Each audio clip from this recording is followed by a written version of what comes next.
All right. Hey, everyone. James Gardiner here. This is another Heroes on Vitality.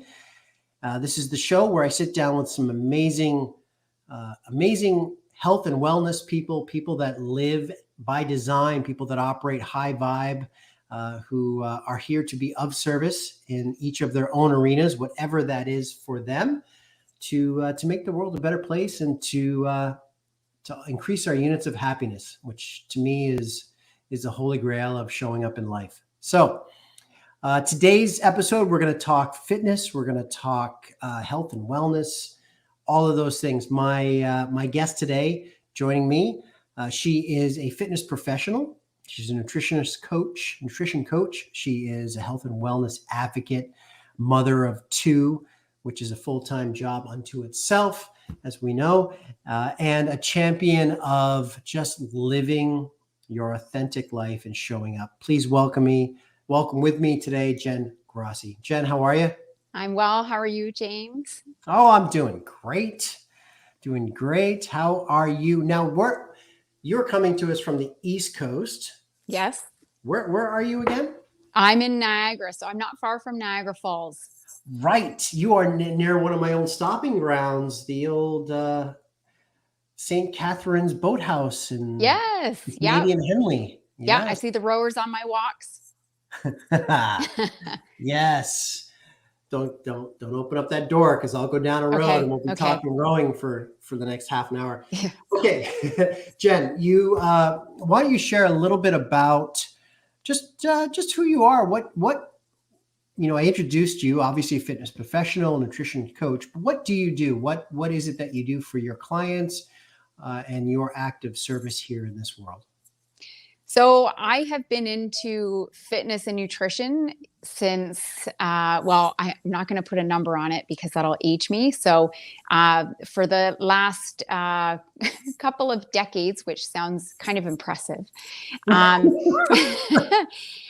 got into fitness in high school. So it was a grade 11 girls fitness class that really spurred my interest. I was mediocre at sports, but I had rhythm. So fitness and aerobics was my thing. And as I enjoyed it more at home and in university taking classes, I saw a real interest in helping others navigate that world. So I took my personal training certification and instructing in nutrition kind of all around the same time, and got a gig at a local gym, personal training. And what I really enjoyed about that was working one-on-one, but what I missed in the personal training world was moving. And that's where I started with the fitness instructing more so, because I loved that. I loved interacting with a group and the music and the movement and putting it all together and making it fun, because oftentimes, people show up for personal training sessions. And this was, back in the day when you're starting off with beginners and things are fairly standard. And when you're working one-on-one with someone, you can push them really well. When you're working with new clients regularly, just starting on their path. So it's a path they may stay on or may not. They may enjoy it or they may not. So the group fitness people, they're out there to have fun and get fit. And the nutrition to me is just, I really like that piece of it, because oftentimes that's the missing piece of the puzzle. People are working out to get stronger, to get fit, sometimes to lose a bit of weight. And unless they have that nutrition component, and it's not necessarily about eating less, it's about what you eat, when you eat, and all sorts of stuff. So there's a lot of great things that go into that. Yeah, let's dive into that a little bit, because we will get into your backstory a little bit. But here you are today in this current landscape. What do you see? So, fitness professional. I've been a fitness professional for decades as well. But we see things. I'd love to get your take on some of the common denominators that get in people's way, because everybody should be able to acquire health, wellness, fitness. It's there for everybody. But like you're saying, nutrition, there's things that people don't do or stop them from achieving what they want. What do you see with some of the people that you've worked with in your time? So I see a lot of misinformation. That's a Mm. big piece, and making it too hard. So, for instance, Hmm. you know, it's making the process more challenging than it is. Like less, not so attainable, and it really is attainable because it can be simple. It can be simple changes. And I really like what I'm seeing out there right now in the Instagram world, that I'm following, the people that I'm following, because that's what they're talking about, are these small changes that can really lead up to big results. But when people come to me, they've done the 8 week no sugar, they've done the low carb, they've done keto, they've done, low fat in the 90s, and they're confused. What fits, because most of those things, especially if you have a partner, if you live with someone else, even if you live on your own and you're influenced by those around you going out for dinner, those kinds of diets don't fit in the long term for most people. For some people it works. Okay, so Mhm. but I'll generalize and say, for the most part, your keto diet may not work for you long term, or your social setting. But what has worked for my clients are those small changes. So I'm going to be consistent throughout the week and on the weekend. And I'm going to plan knowing that I have a business lunch on Monday. I'm going to eat what's served to me. I'm not going to have a drink, probably not, because it's a work day. I'm going to skip dessert then, because I know I'm going out for dinner on Saturday night. And I'm going to choose wisely what I'm going to have, but something I enjoy, so that you're not restricting yourself Monday through, say, Thursday. And then come Friday, Saturday, Sunday, you're like, okay, well, now I can have whatever I want because I was so good during the week. So, uh, what I've seen works is consistent behavior and doing that regularly, and small changes, because the small changes are really key. Yeah, well, absolutely. Small changes. There's a reason why fundamentals work in Yes. every sport discipline. There's a reason why you're building a business, whatever it is, working personal growth development. You start with the fundamentals, and Yes. those ABCs never disappear. And Olympic rowers still do the same drills that a learn to row person does. They never not. So with that, uh, I love what you say, because I think society, actually, I don't think, I actually know society, it's always about the latest gimmick, or the lipstick on a pig, of how to be healthy, and try this and try that. I have to just share this because it made me laugh. I saw something the other day where there was this in-home fitness piece of equipment, and it was a bow. It was literally like a bow and arrow, but it was a bow that you would do stuff with, right? And it was shaped, and it had all this tensor strength and all this mumbo jumbo. And I'm like, really? People pay for this. Yeah. People pay for this. And it boggles my mind, because if we do just take the approach of, like, there's ABCs to losing weight. There's ABCs to training for a marathon.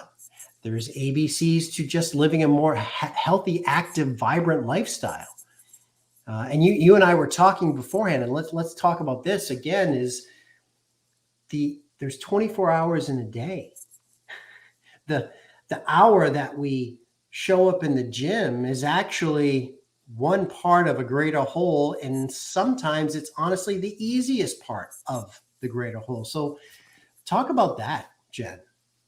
So I think that 1 hour that you're putting into your fitness, I think you have to look at that as, that's not the game changer. That's something great you're doing for your body, to build strength, for your mental health. It's such a great exertion. It's good for your body.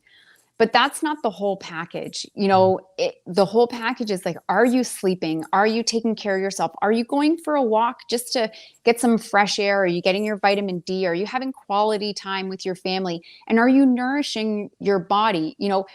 I don't have to tell any client that you shouldn't eat fast food every day. Like, if that's your problem, I think there's other things going on that, you may be best to work with someone professionally, right? To get your mind wrapped around that. The biggest piece really, James, is what can you do for your whole self to really, sorry, to really, to focus on you, not just that 1 hour. Right. And if you are just ticking a box at the gym, you're still doing some benefits. If you're moving your body, you're still, there's benefits to that. The way I like to look at the gym time is to give it all.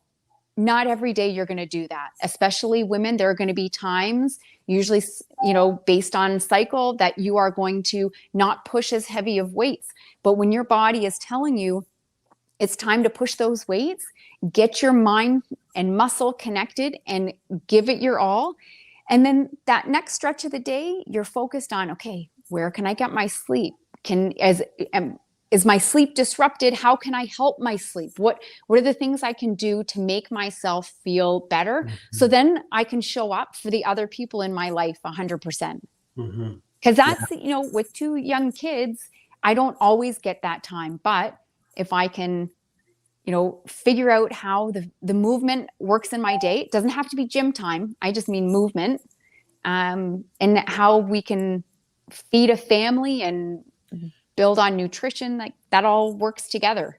Yeah. And it is a 24/7 game to some degree. I mean, if we do want to live to our potential, we need to understand that there's 168 hours in the week, and time is the one thing we cannot control, and time is the one thing that we can't get back. How do we optimize ourselves?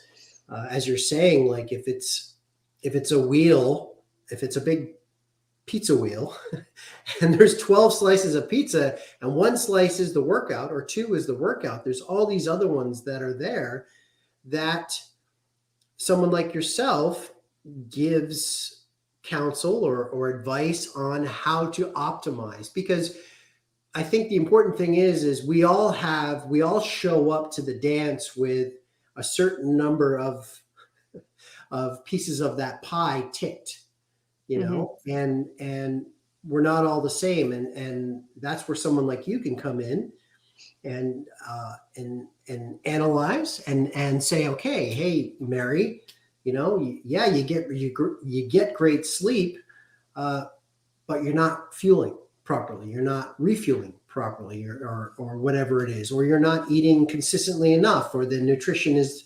your nutritional Da Vinci Code isn't working for you. Like, let's try this. And I think that it's an experiment for all of us. And Jen, I know that you will agree with me that people want the quick fix, and the quick fix doesn't exist. It can exist possibly short term, but there's not longevity there. And health and wellness is an individual journey. Oh, for sure. Right. And you want it to be sustainable. Like it's very easy to say you'll lose 8 pounds in 8 weeks, and you can do that. And that is a really great feeling. But what feels awful is that in 8 weeks after that, you're back to where you started and you feel deflated. And so if you can focus on other things besides necessarily weight loss, like, and I'm not talking about weight loss for heart health, if you have issues, I'm talking about regular, you've got some COVID pounds on, you want to lose them. I'm telling you, if you can look at your overall diet, look at your lifestyle, and you can start to see, with some guidance, what kind of patterns that you can change, again, without feeling restriction, because restriction is not sustainable. That's right. Okay. So it's often I'm asked that when I run a program, like a 4-week challenge, they're not weight loss challenges. They're usually some type of nutritionally based challenge. But what happens after the 4 weeks? Well, we just spent 4 weeks focusing on positive changes. Are you drinking enough water? Are you getting in your greens? What does your plate look like? Things like that. And those are lasting changes. They don't have to be every day, right? So remember that dinner out. But what you might find is that dinner out, instead of having a burger and fries and dessert and an appetizer and a few glasses of wine, instead that dinner out in a couple months is going to look like, I'm going to have a burger, maybe some fries, but no appetizer. And I'm not going to have wine, but I am going to have dessert. Like, that's a small change that can be significant over time if you're someone that dines out. So like little shifts, but it's a mindset, right? Like if someone is promising you those fast results, they might happen, but what happens after that? You know, it's a long game. It is a long game, and the only way to navigate a long game is exactly what you just talked about, which is some clients have to learn how to self-regulate and to learn that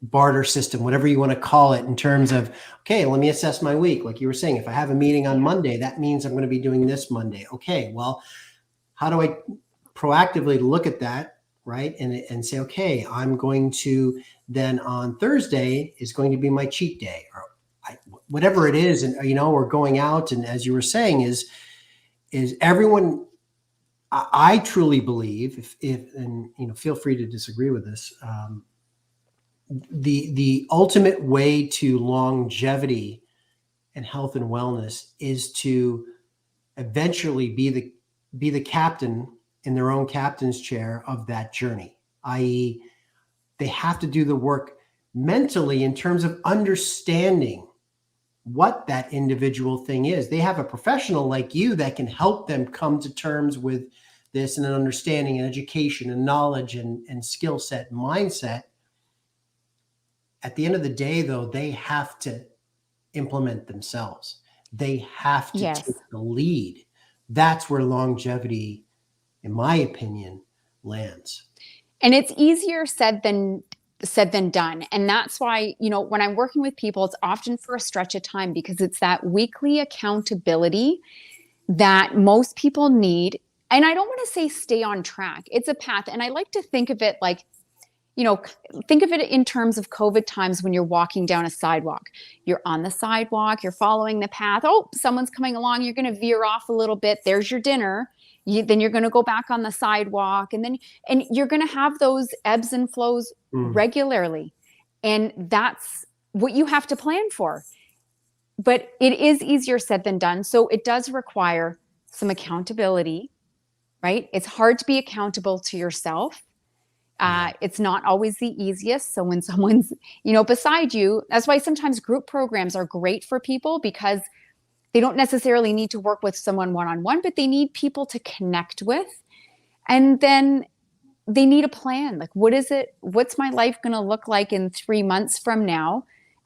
If I do these changes? Well, if you're someone that doesn't drink any water and you're going to increase your water intake, you're going to start to feel a difference in a few days. That feels great. You know, small goals, long-term goals, and accountability.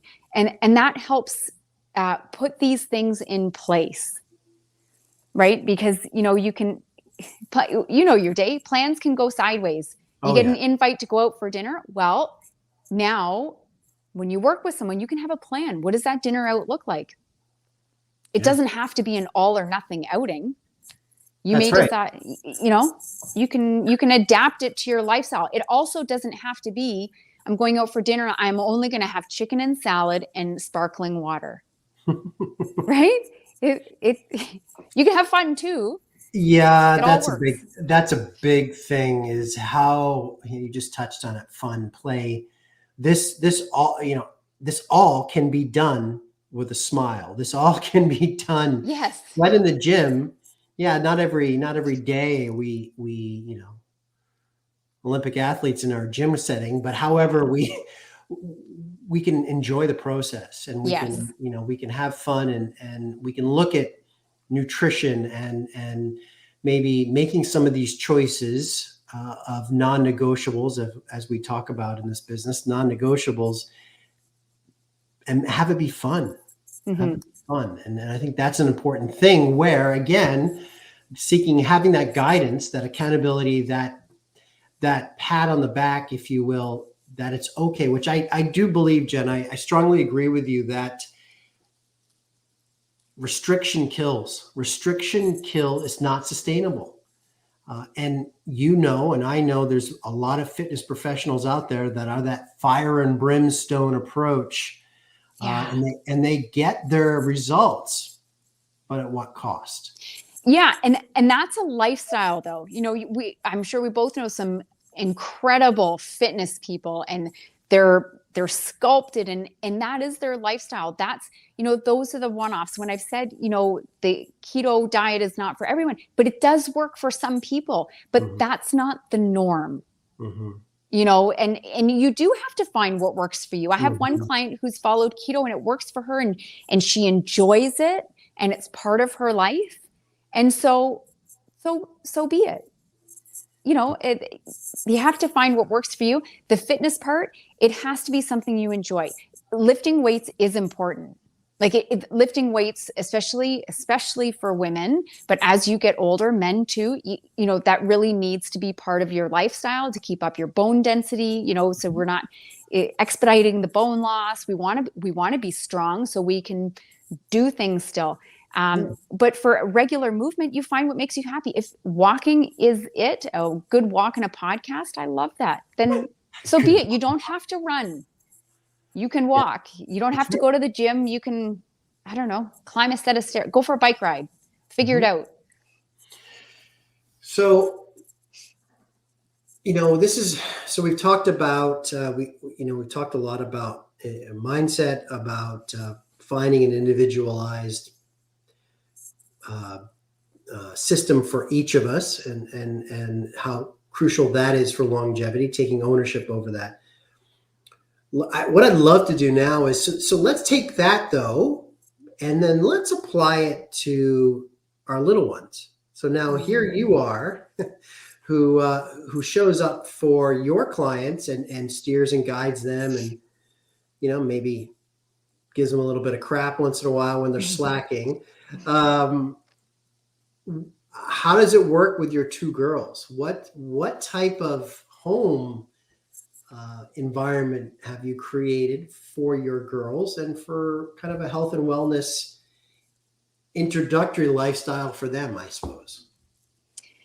Well, having girls, I'm very conscious of how I talk in the house.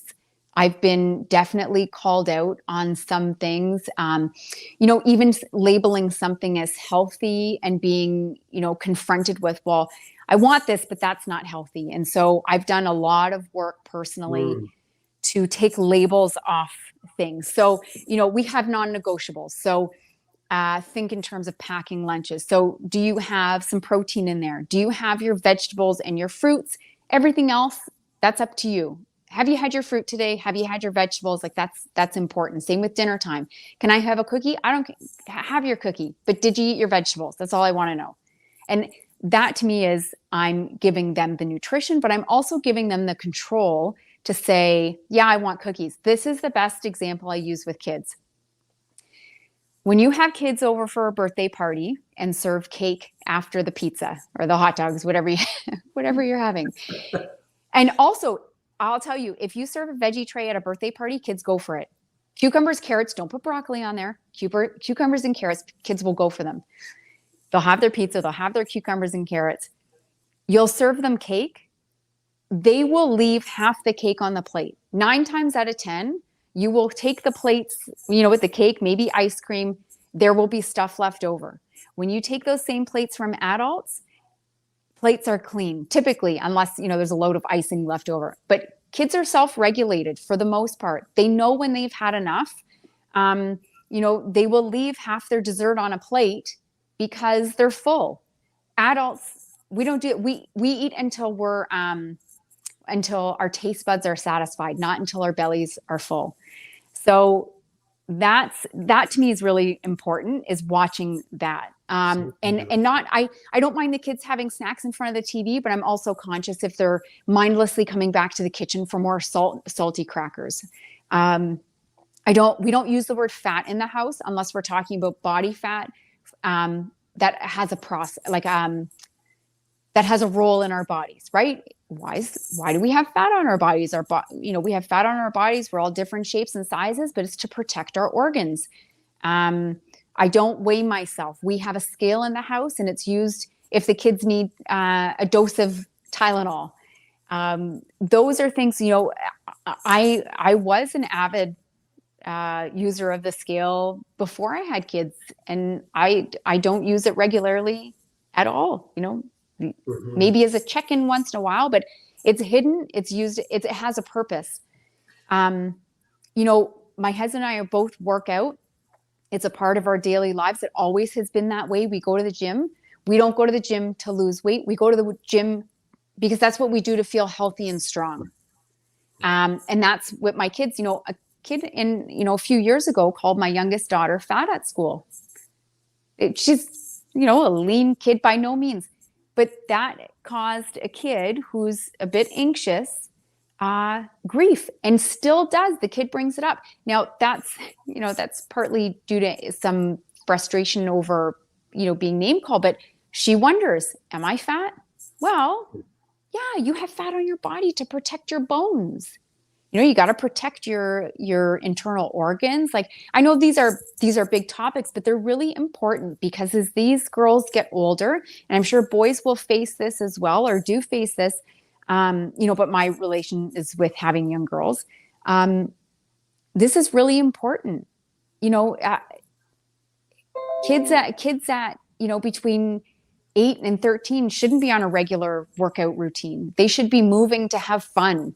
They should be involved in sports and running around. And, screen time isn't a problem in my house, but it could be for some. And because kids are interested in that, but they have to find some movement. The nutrition is really, treats are great. Treats are meant to be enjoyed.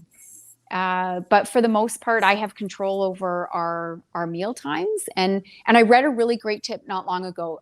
Kids will always find their carbs.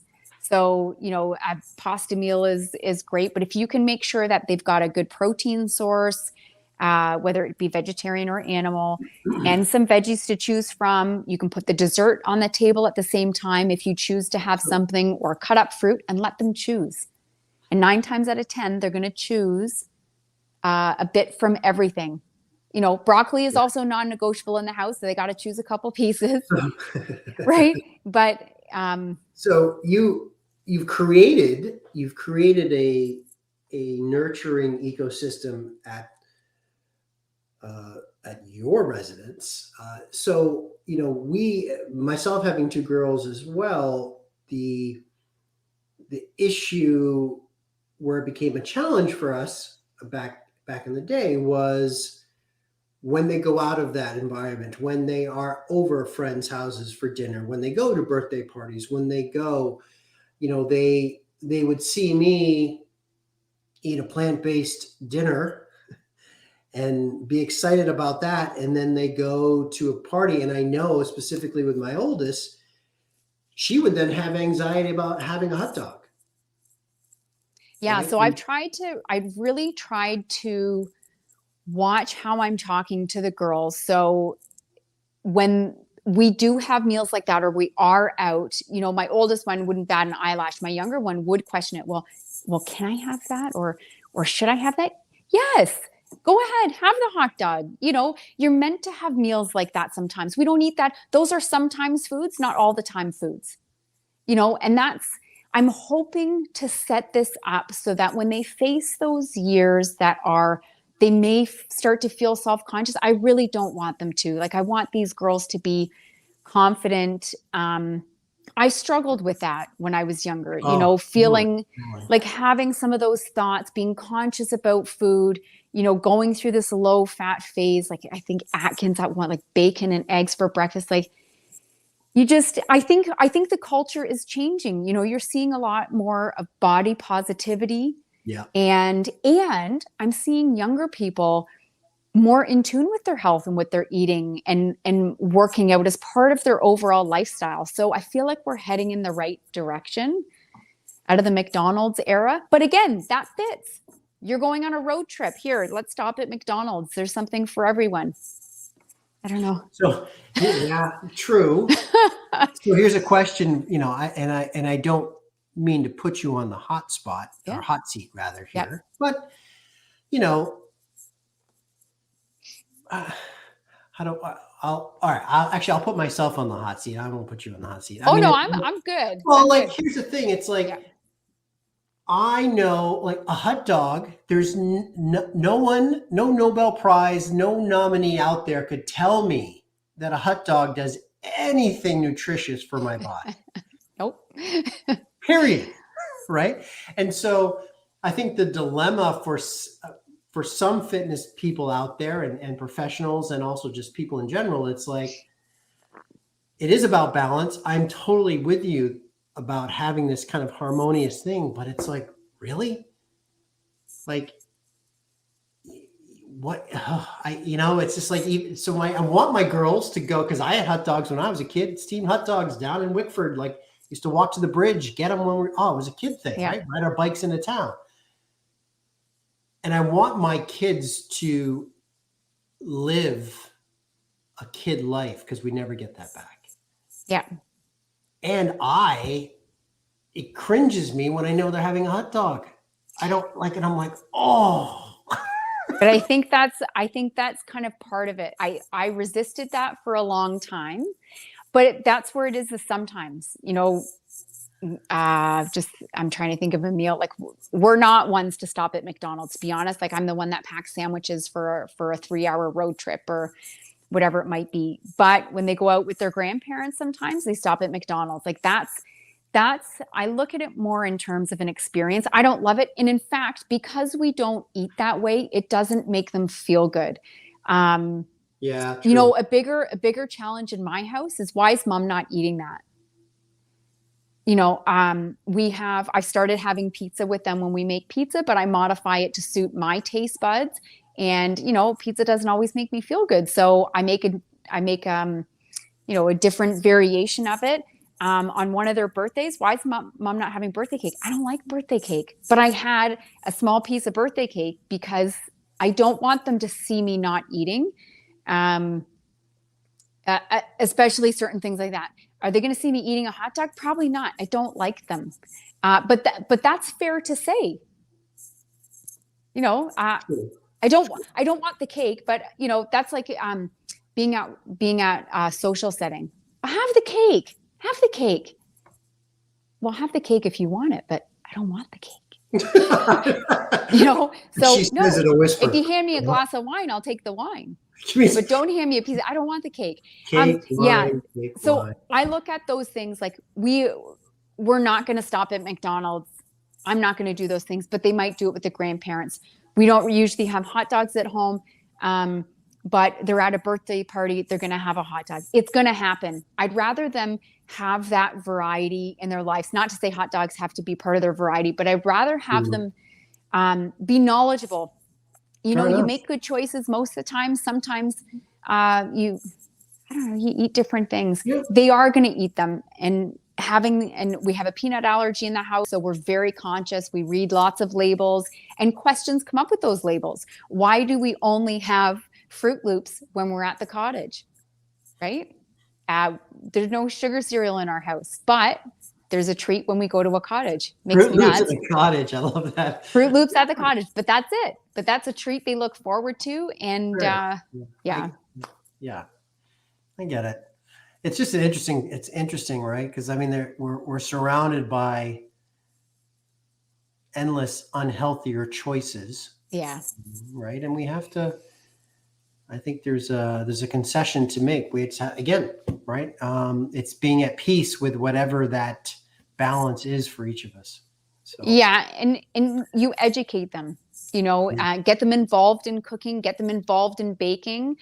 so that they're interested in doing that, so they can taste the difference between like a store-bought muffin versus a homemade muffin that Yeah. might be dry at times, but it doesn't taste like a cupcake.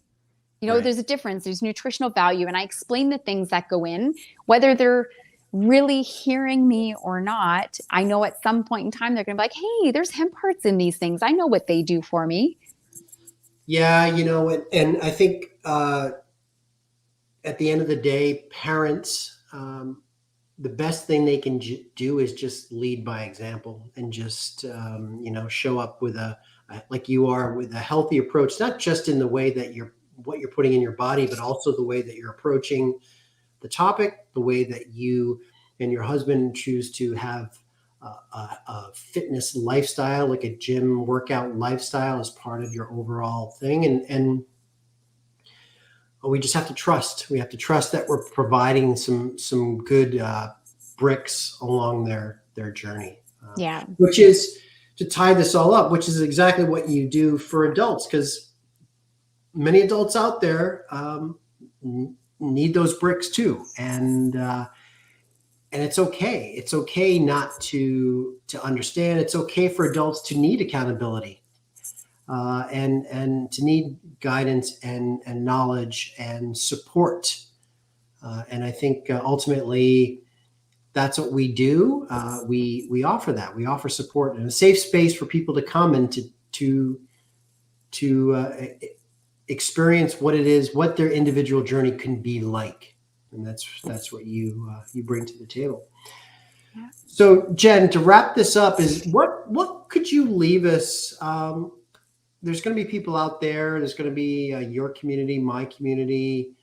Obviously, we'll have in the show notes, we'll have ways that people can get in touch with you, because you do a lot of work online as well.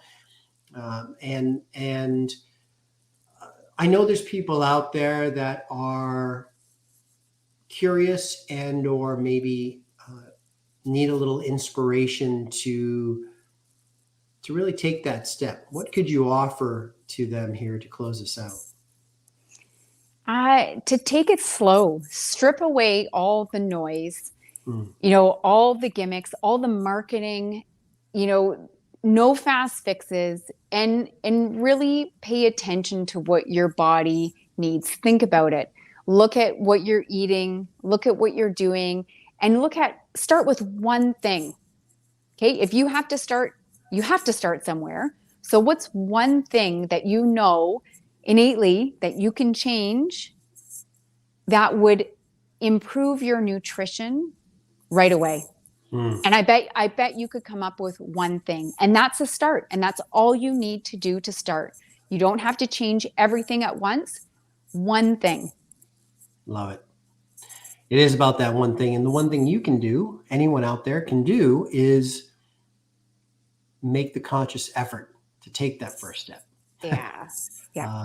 And on the other side of that fear, that unknown, that anxiety, is where your play, your joy exists, and health and wellness and everything that comes with it. So, Jen, thank you for sharing your story a little bit, and your passion and your act of service here in this beautiful world to help others with us today. I appreciate that. My pleasure. Thank you for having me. All right. And for all of you tuning in, thank you so much for joining us as usual. And you will find me and another guest coming at you soon. All right. Mad love to the courageous. Thank you, Jennifer. See you soon. Thank you.